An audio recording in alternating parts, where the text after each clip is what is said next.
with your kids. Hola, ni hao, konnichiwa, assalamu alaikum, shalom, mahaba, moni muli wanji, namaste, jambo, bienvenidos. Hi, my name is Jed Lee, and this is the Reading with Your Kids podcast. We are coming to you from the beautiful neighborhood of Reedville in the southwest corner of Boston, Massachusetts. We are so delighted and so very honored that you're joining us in our mission to help all families grow closer through reading. Please be sure to tell all of your family and friends about the show. And please be sure to subscribe to the show on the iHeartRadio app, on Amazon Music, Apple Podcasts, Spotify, Good Pods, wherever you find your podcasts. Our guest today is Gayle. She's returning to the show to celebrate Grandpa's Window. Before we invite Laura back into the studio, we want to let you know that this episode of the Reading with Your Kids podcast is brought to you by The Journey. Beautiful and really moving picture book written by Jim and Brad Toner, the Toner twins. The Journey, the full title is The Journey, Life Lessons from Diane the Turtle. You have to go back in our archives and listen to our conversation with Jim and Brad Toner. They're amazing. They grew up in a wonderfully artistic family in a big old home filled with creative thoughts and imagination. It was just a part of everyday life for them. Brad has always said all we needed was a piece of paper and a pencil to create a world of our own.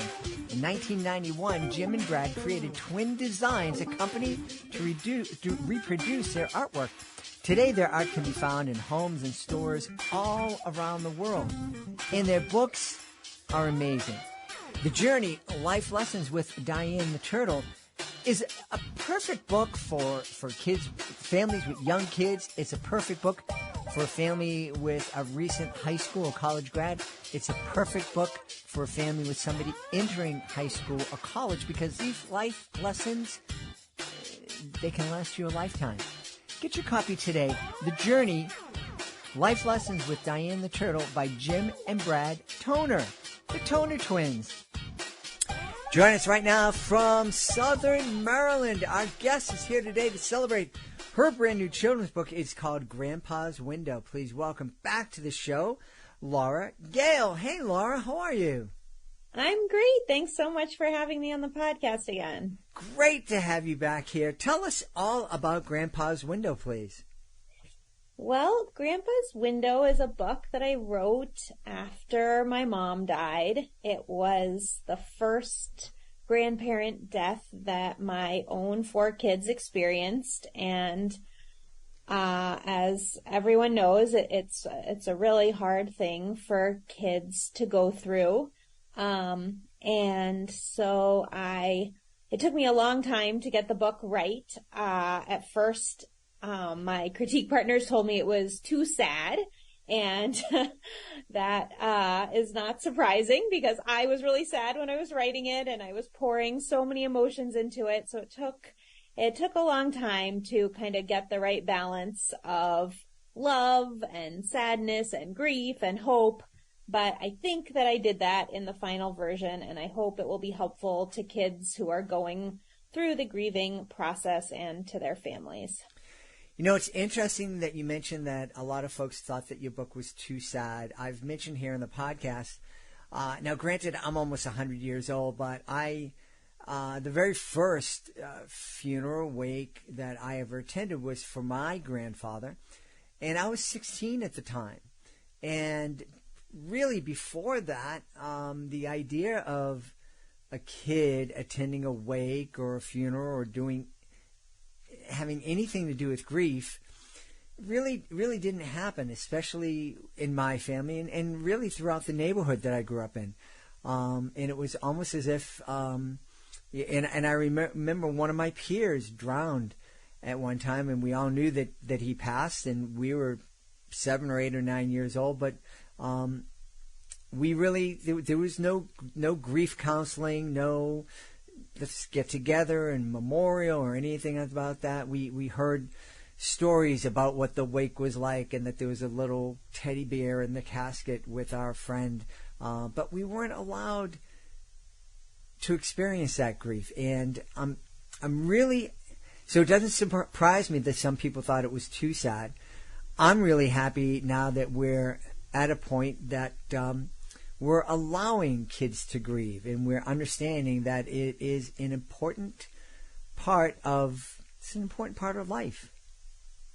Yeah, I think that's so true because the kids have all the feelings, and if we're not talking to them about it, those feelings can really become overwhelming. And even if we are talking about it, that can be the case, but at least if we're talking to kids about it, we can kind of find out what they're thinking and try to deal with it. One of my kids, actually after my dad died, he died in his sleep pretty unexpectedly, and one of my kids developed a fear that that would happen to them.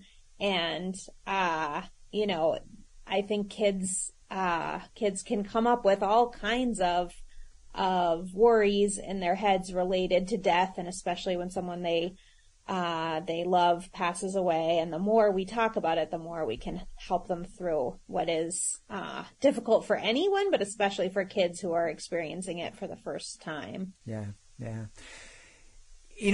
I think one of the things that your book kind of celebrates is the fact that the relationship between grandparent and grandkids is really special. I don't have grandkids at this time, but as I was preparing for this interview, one of the things that occurred to me is that a relationship between a grandparent and a kid, as much as it is a familial relationship, really is a beautiful, or can be a really beautiful intergenerational friendship. Because I think that's one of the great things about grandparent-grandkids relationships is that it is a friendship.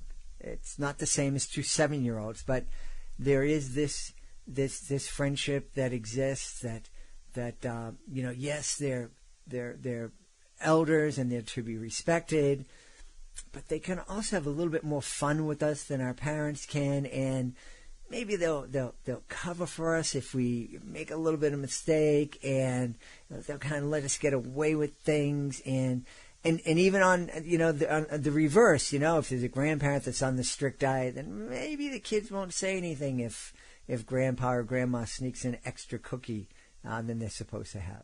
Yeah, I'm so glad you said that, because I really did try to put that into the book, that really special relationship. And I found it so fun watching my kids with my own parents and with my husband's parents, and seeing the different types of, like you said, friendship that they developed with each grandparent. Like my dad was a big bird watcher, and so he and my son Kevin would pore over this Audubon bird guide. And I remember Kevin was 2, and he couldn't even say the names of all the birds, but he would try to spot them in our backyard. He's like, I'm looking for the brown thrasher. I have to find the brown thrasher. And that completely came from my dad. And meanwhile, my mom would read books with the kids. My mother-in-law would bake with the kids. It all depended. My father-in-law golfed with the kids. Each of them sort of passed along one of their favorite things to their grandchildren. And I agree, it really is a very beautiful and special kind of friendship that's completely different from the friendships they have with their kids or from the relationships that they have with their parents. Yeah. I know that this must have been I'm assuming that this must have been an especially challenging book for you to write. Talk about some of those challenges and how you overcame them. Yeah, it was a really, really hard book to write. Part of it was that I was grieving myself. I was, trying to help my kids with their grief. So there were so many different emotions going on. And as I said, I had to be careful not to let my own sadness seep into the book too much. But also there was just so much that I wanted to put into the book. The love between a grandparent and grandchild, the difficulty of having a grandparent who is sick and maintaining that relationship through the time that can be so hard, seeing someone you love start to decline. In the book, we see Daria's grandfather start to need an oxygen mask to breathe. That's something that my mom went through. But then also having that hope in the book of, this relationship is still going to continue. We carry part of our grandparents or anyone who dies with us after their death. And that is something that I think transcends religion. Whatever you think happens after death, the idea that we carry those memories and that love with us, applies regardless of belief or religion. And so I really wanted the book to end on that hopeful note that Daria will always have her grandfather with her.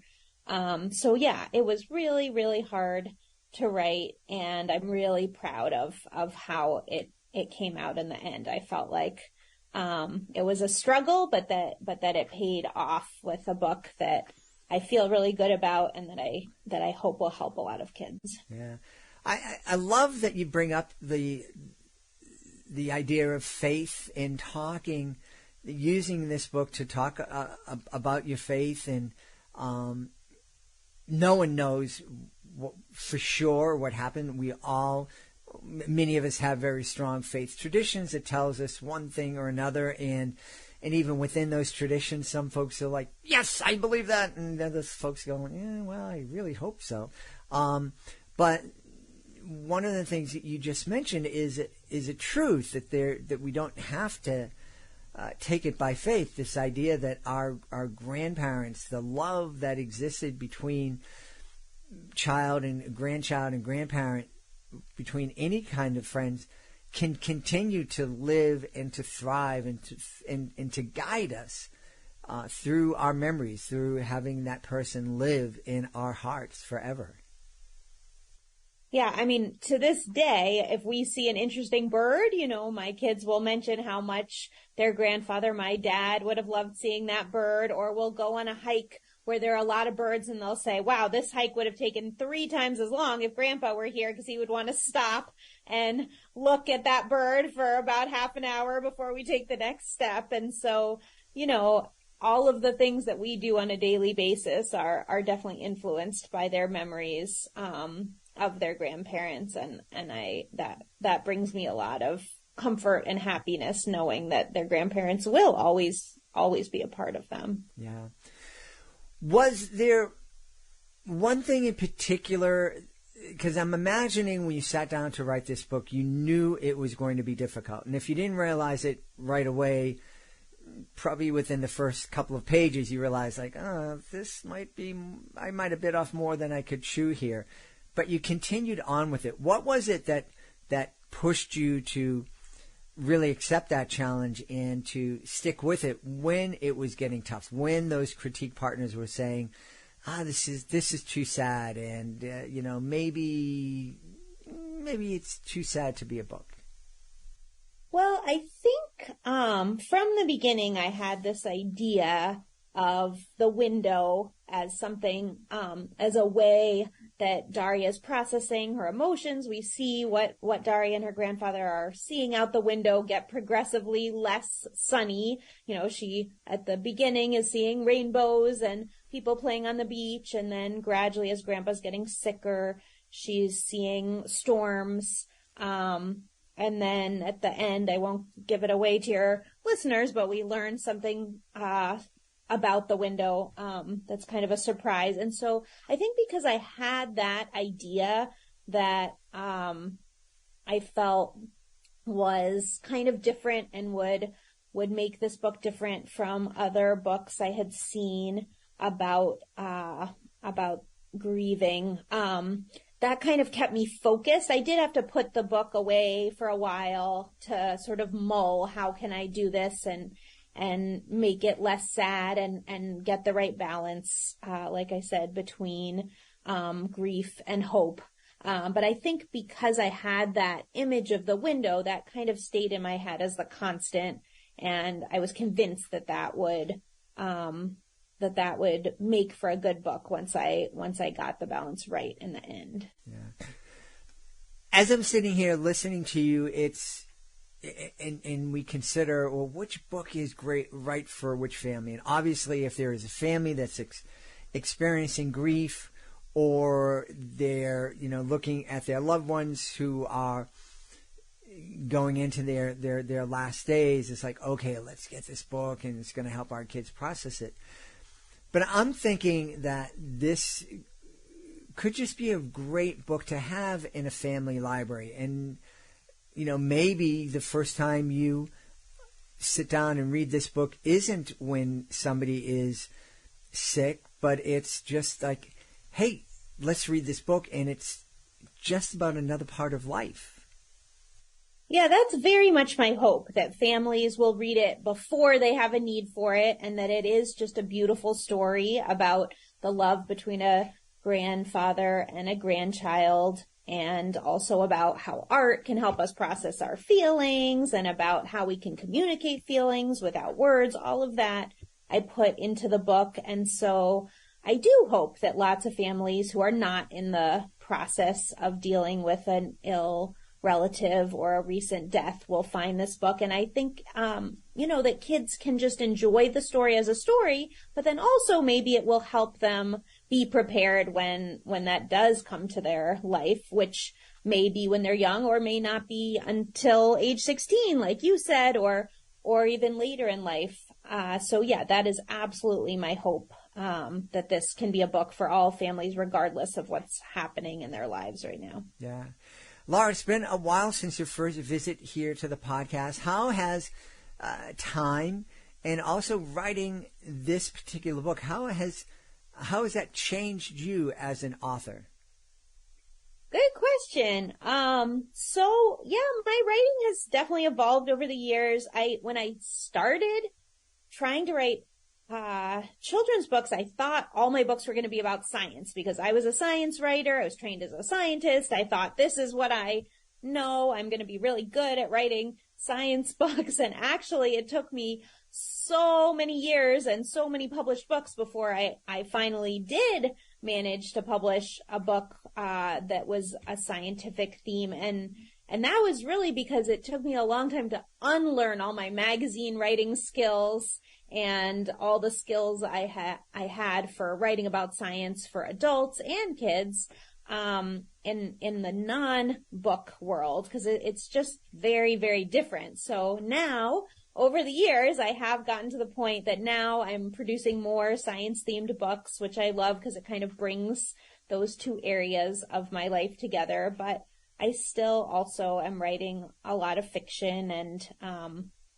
and Grandpa's Window is an example of that. So I feel like I've matured to the point that now I'm able to bring my scientific expertise into my book writing. But I try to always have a long list of ideas that run the gamut of all types of fiction and nonfiction ideas, and to try to pursue all of them and just see what turns into a beautiful book, and which ideas just end up going into the garbage, which is many of them. Tell me, what are a couple of the things that you had to unlearn in order to write a science-based book for kids? Well, one of the things I had to unlearn is putting, like in a picture book, you have the interplay between the illustrations and the text. And so I had to unlearn putting all the information into the words, because if all the information is in the words, then you're really not writing a picture book, or at least you're not taking advantage of the genre. So I had to unlearn putting everything I wanted the reader to know into my text, and instead figure out how to balance it so that the reader was getting a big chunk of the information from the illustrations and not all from the text. I think that's something that a lot of authors, especially self-published and indie authors, struggle with, because it's, and myself included, this is mine, and I want to be in control of everything. And so not only do I want to write the prose, but I want to tell the illustrator how to do their job. And I think as you were mentioning, picture books should be this beautiful collaboration between an author and an illustrator, an author, illustrator, and art director that really brings out the best in everybody to create that perfect book for kids.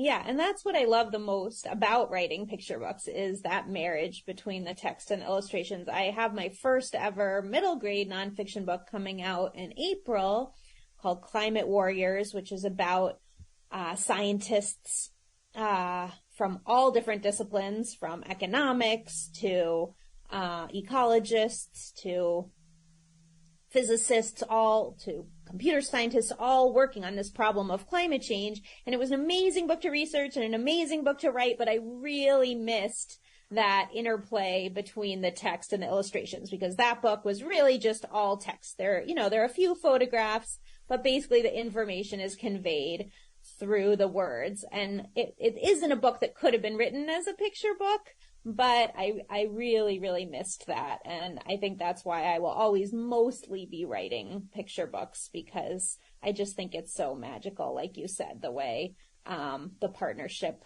of the words and the pictures or the partnership between the author and the illustrator comes to be. Beautiful, beautiful. Well, I know, Laura, people are going to want to know where they can go to find out more about Grandpa's Window and find out more about all the great things that you're writing. Well, I have a website, and it's easy to remember because it's just my name, lauragayle.com, and all my books are on there. There's also lots of free downloadable activity sheets and educator guides. So that's the best place to find out everything that's happening. I'm also on Twitter and Instagram at author Laura Gayle. So that's another place to see what's up. And I have a newsletter, which you can subscribe to through my website. And I have a giveaway in every one that I send out. So I would love to have any listeners start subscribing to my newsletter. Wonderful. We've had a great time speaking to the author of Grandpa's Window, brand new picture book from our guest, Laura Gayle. Hey, Laura, thanks for being back with us. Thanks so much for having me. I really enjoyed it. Please be sure to join us for the next episode of the Reading with Your Kids podcast. Our guest will be Leslie Kimmelman. She'll be here to celebrate Ready, Set, Run. That's the next episode of the show. Hey, if you are the author of a fantastic children's book, please, please, please visit readingwithyourkids.com. Click the author button up at the top of the page to find out how you can be a guest here on the podcast and also find out how you can submit your book to our certified great read panel. I want to thank the folks who made today's show so wonderful. First, we want to thank our guest, Laura Gayle. Please be sure to check out Grandpa's Window. I also want to thank our sponsor, the Toner Twins, Jim and Brad Toner. Please be sure to check out their book, The Journey, Life Lessons with Diane the Turtle. I want to thank my team, Fatima Khan, Rory Grady, Ann O'Leary, Soji Franklin, Madison Dieris, Monica Rivera Sosa. I want to thank my beautiful wife for all the support she gives me. Most of all, we all want to thank you. Thank you so much for taking the time to join us today, and as always, thank you so very much for taking the time to make the world a better place by reading with your kids. I'll be looking for you in the next edition of the Reading with Your Kids podcast.